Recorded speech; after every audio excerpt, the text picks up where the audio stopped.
Les arbres urbains nous protègent contre le stress, puis les maladies qui sont associées au stress, contre la dépression, l'anxiété.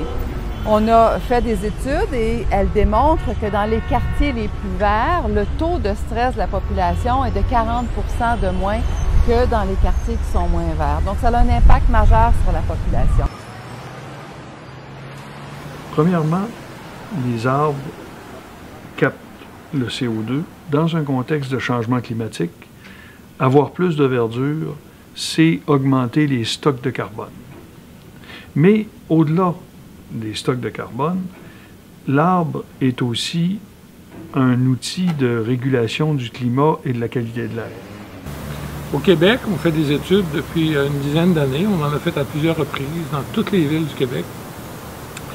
Et on constate qu'il y a à chaque vague de chaleur de 2, 3, 4 jours, 12 % des gens qui doivent consulter leur médecin ou leur pharmacien ou leur infirmière après ou pendant une canicule parce qu'ils sont vraiment pas bien.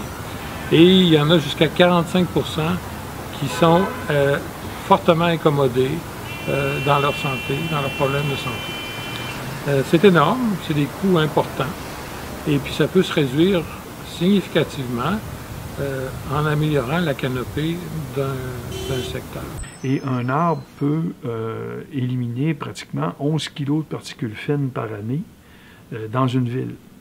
Ce qui est extrêmement important parce que ces particules-là, lorsqu'on les respire, surtout dans les conditions de forte température, elles ont des effets sur le système respiratoire et peuvent causer toutes sortes de problèmes aux malades chroniques, aux personnes âgées ou aux enfants.